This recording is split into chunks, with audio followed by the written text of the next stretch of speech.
Hey Irene, is now a good time? I just wanted to say that I'm really sorry that I had to take off early so suddenly. Was the rest of the meeting okay? Did everything go well? Oh, hey there, Sally. Yeah, I think the rest of the meeting went fine. If you're really curious, though, the notes are up on the shared drive. You might want to give this a quick look over earlier when you get to the office tomorrow. You really are the best, you know that. I really am so grateful for you taking that over for me.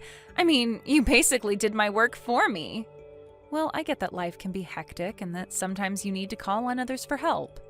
But anyways, I heard that you weren't feeling well. Is everything okay? Right, well, that was the excuse that I gave. I did tell people that I wasn't feeling good so I could leave. So then you're saying that you're not really sick at all? I'm sorry, why did you leave work then? Well, that's because I wanted to leave work early, of course. Wait, what? So you just lied to get out of work today? Are you kidding me? I know, it's bad, but I just had something important that I had to get done today. I didn't have any choice. I had to go. But I knew that having to explain all that to our boss was going to take forever, so I just pretended that I wasn't feeling all that great. I see. Well, did you take care of the business that you had to leave to attend to? Yes, I did. I actually just finished right now, so I'm all done. Well, that's good at least.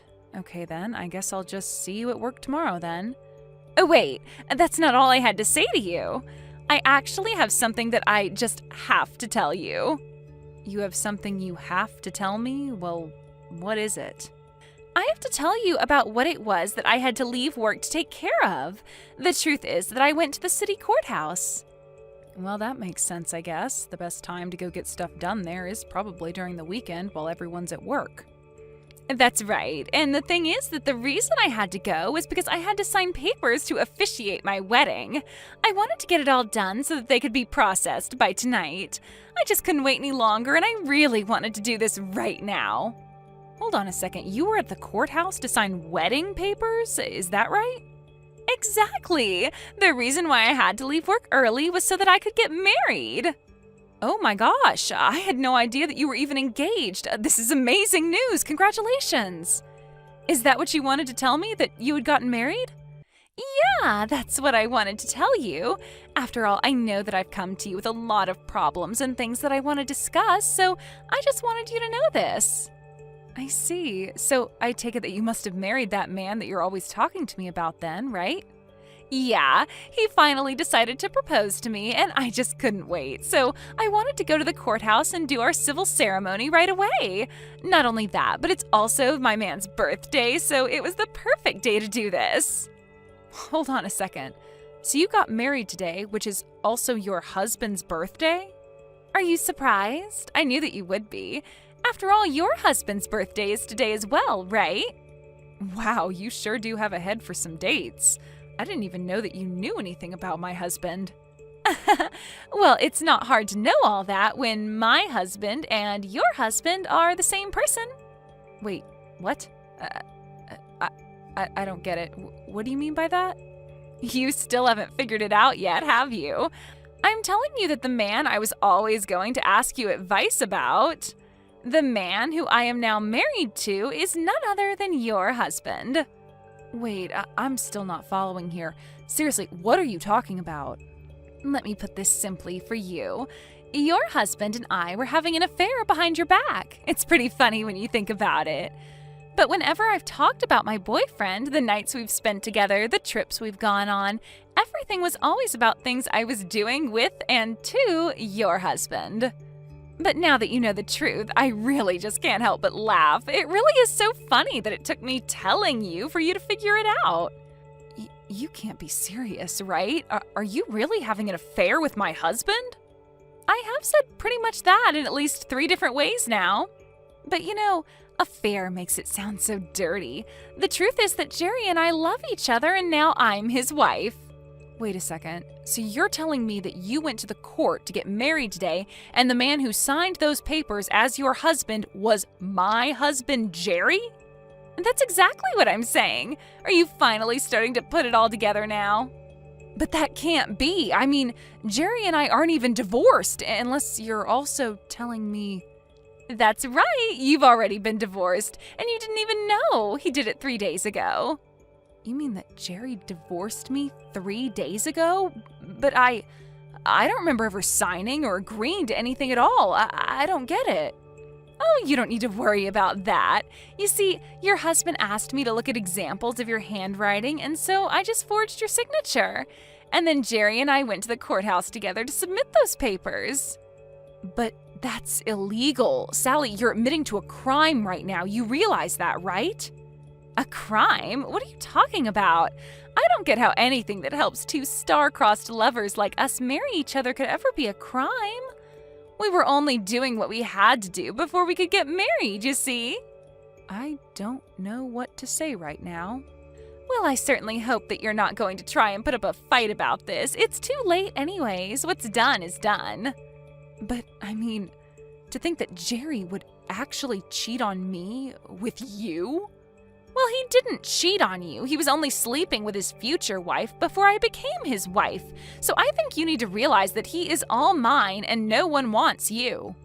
You two are divorced now and you're nothing to him. So I want you to pack up your things so that you can leave your house and make room for me. I'm sorry, you're telling me to move out of my own house? Well, no duh. I know that you and Jerry live together in that huge place, right? That house has got to be at least $1 million.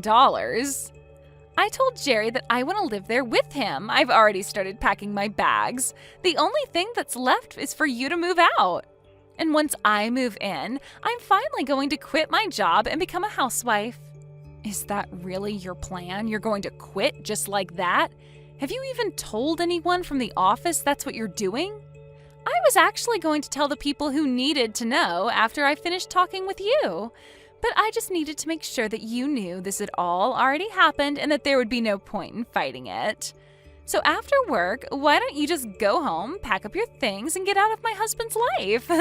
Anyways, Jerry and I have a little dinner date to celebrate our getting married.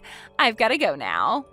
Wait, what? You can't just say all of that and then just run off without any further explanation. That's crazy.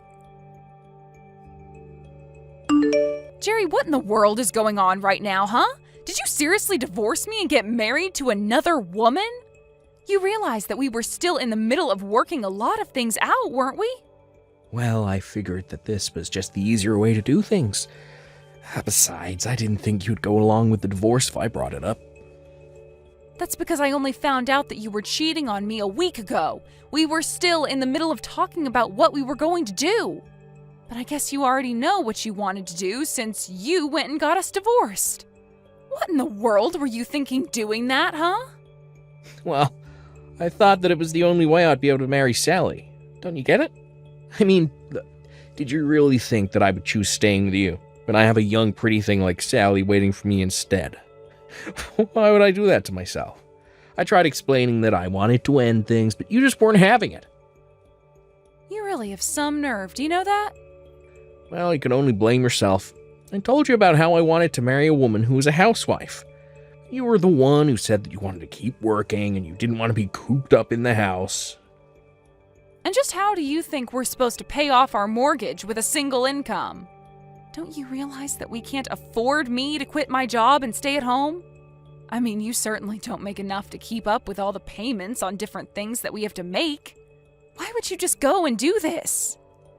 Oh, don't worry about the mortgage. I already paid it all off. That was around the time when I asked you if you wanted to quit your job and become a housewife instead. You really think that that was the only reason we had to worry about money? I know how much of a big spender you are. There is just no way we could ever afford me to quit my job. See, there you go again. Not listening to me. I'm telling you that you can quit your job and let me take care of you. And you're just shooting me down right away without even thinking about it. So like I said, you really have no one to blame but yourself for this one. How can I feel that you really love me if this is the way that you're acting? What does any of this have to do with how I love you? Well, if you really love me, then you just do whatever I said when I said it, right? You can't be serious about that, right? Please tell me that that's supposed to be some kind of bad joke. Yeah, you're just proving my point, you know? Anyways, it doesn't matter now, because we're divorced. And I have a new wife as of today, so I'm afraid that you can't stay at the house any longer. I want you to pack up your bags and leave, Irene. Are you kidding me? You know that you can't just kick me out, right? Well, I told you last week that I wanted to get a divorce. I told you I wanted to marry someone else. I know exactly what you were doing. I know that you wanted to divorce me just so that you could marry this other woman. But we still had so much to talk about. We weren't through discussing alimony, lawsuits for the affair, how to split our assets, all of that stuff. You already know who it is that I'm married to now, right? That wasn't even on the list of things that I wanted to talk with you about. Well, the point is that I put up the money for this house and I want to live with the person I love. I just don't need you anymore. So you're telling me that you really love Sally? So much so that you're willing to just kick me to the curb like this? That's how badly you want to be living together with Sally? Yeah, does the factor of divorce not tell you all that you need to know? Don't talk to me like we're married anymore. Well, fine then. I guess since you both want this so bad, there's really no point in arguing anymore. It's more than just a want for this. It's a need. Our hearts are tied to one another, and that's why we can't live without each other. We're soulmates. Don't you get that? We're always going to end up together because that's what the universe wants for us. We're only following the universe's plans for us by getting rid of anything in our lives that might keep us apart. And that includes you. Now that I've met Sally, I know that there's nothing else I need. And with that, I say goodbye. Wait, what? You're just going to quit talking to me just like that? We still have things that we need to discuss, Jerry. Hey, answer me right now. I'm serious. Hey there, Irene. I just wanted to say good work yesterday. I called the office yesterday and I found out that you also ended up taking some time off, didn't you? Don't tell me that you had to use some of your paid time off to pack up all your things just for me. You have got some nerve coming back to talk to me after you told me what you were doing with my husband. Well, I really am sorry that things had to end up the way they are. I'm sure that you're going through a lot of difficult emotions right now, but that better not slow you down while you're moving out. You are clearing out a space for me at Jerry's house, right? Have my bags already arrived there? Your bags? What are you talking about? Have you already started sending your stuff over? Haven't you heard? I'm going to be moving into that house from today. Jerry and I want to start living together as soon as possible. So that's why you need to keep packing up your things. Don't keep me waiting too long. Wait a second. You mean that you were going to move into this house from today? Well, of course I was. Once you move out, there's really no need to wait any longer, is there? That's why I thought you'd be done by now. Didn't I tell you that that house was my dream house? I've always wanted to live in a huge place like that, and being there with Jerry is just going to make it perfect. I see.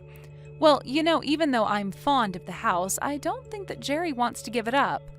But the house is worth so much more than when we first bought it, you know? Well, I'm just so excited to be living in my dream house with my dream man, tending to my garden while he's at work and then making sure dinner's ready before he gets home. It's going to be simply amazing. But first, you have to move out of there so that I can move in. Just keep an eye out for my luggage when it gets there and bring it into the house for me.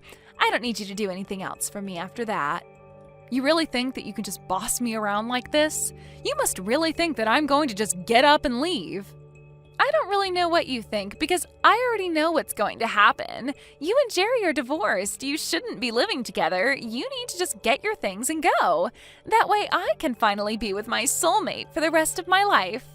Right. Well, the only problem there is that I own this house. Wait, what? What do you mean by that? Jerry told me about how he was the one paying for the house, so that means that it's his house, right? I don't know what else to say except that it's my name on the mortgage. But that can't be right. That's my dream house. You can't be the real owner. I'm not sure what you've heard about the house from Jerry, but the house has always belonged to me since we moved in there. You have to be lying to me. Jerry said that he was the one who paid the loan. Well, the loan is certainly paid off, but I was the one who paid it all. But that can't be right. It is. I paid for the house, the utilities, the insurance, everything. I can show you some of the bank statements I have that prove it all. Please tell me that this is some kind of bad joke or something. You know, if you don't believe me, then that's really on you, but I'm just trying to tell you the truth. I own the house. But Jerry told me that the house cost over $1 million, and if you paid for everything, then just where did you get that money from? Oh, come on, you don't really think that I could afford to have all that money lent to me with our salaries? I don't understand. How did you get all of that money in the first place then? How did you afford to get a loan large enough to cover all that? My dad took out the loan for me, if you must know. Wait a second, you mean you asked your dad for help? That's right, my dad owns his own business, so he has quite a bit of capital and has access to those kinds of loans. So I asked my dad if he could co-sign my loan, and in the end, he ended up accepting liability for about 4/5, while I took on 1/5 of the total amount. But then because my dad paid off the loan, I was basically just repaying my dad with no interest. So when I finished paying for the house, I really just finished paying my dad back. But then, doesn't that mean that the house would actually belong to your dad in that case? Well, my dad actually passed away last year, but before he did, he changed the name on the deed to me and I inherited the land. But then, how did Jerry end up thinking that the house was his? You two started seeing each other about a year ago now, right? I think that Jerry was so obsessed with his little love affair that he didn't even bother to check about the process. He was always too busy lying about being busy with work to check that his name had been put on the deed as well. When my dad died, he told me to handle everything by myself, and so I did. So then, he didn't even make sure that his name was on the deed? That's right. So not only did I end up paying for the house, but I also have legally and properly inherited it. But then, if you're the real owner of the house, then that means that I won't be living there. No, it means neither you nor Jerry is going to be living here, since Jerry has no right to stay here now that we're divorced. So I suppose you two will just have to find somewhere else to live. But you can't do this to me. I already sent my bags over there. Right, well, when the delivery person comes, I'll just refuse to sign for the packages. Don't worry. But if you don't pick up all my things, then what's going to happen to them? Won't they get sent back to me or something? I don't know. Why don't you go call Jerry and ask him to figure it out for you? I have to go and call my lawyer to tell them that I'll be pressing charges for the affair you two were having. Although I guess since I imagine you've already canceled your lease and are all packed up, you probably don't have a place to live anymore. So I guess I should have my lawyer send his letter to your parents? You want to send the letter saying that you're suing me to my parents? Why on earth would you do that? Well, don't you think they should know about the crimes you committed? And I'm not just talking about the cheating, you also impersonated me by forging my signature. Oh, come on, you're not really upset about that, are you? I told Jerry that I would divorce him when we worked out all the details of how it would happen. Instead, you and him snuck around and ended our marriage out of convenience for yourselves. And if you think that I'm going to take that kind of identity theft lightly, then you're dead wrong. Anyways, I'll go ahead and tell my lawyer to forward those letters to your parents' house. After that, the delivery person with Sally's bag showed up. I followed through on what I said and refused to sign for them. I heard that Sally and Jerry had to spend 2 hours trying to collect their bags from the mailroom. I heard that Sally did end up moving back in with her parents, but when they found out what she had done and the trouble she was in, they kicked her out before a week had even passed. Now, Sally and Jerry lived together in a cramped apartment. They couldn't afford anything more since their jobs found out about what happened. They were both severely demoted. The day Jerry moved out of my house, I took some of my dad's favorite snacks and went to go visit his grave, where I told him all about what happened to me. Thank you for watching till the end. If you felt good about this video, like the video. If you didn't like it, let me know why in the comments. Subscribe too. Your likes and subs lead to our motivation. We have so many videos on our channel as well, so go ahead and take a look. See you in the next video.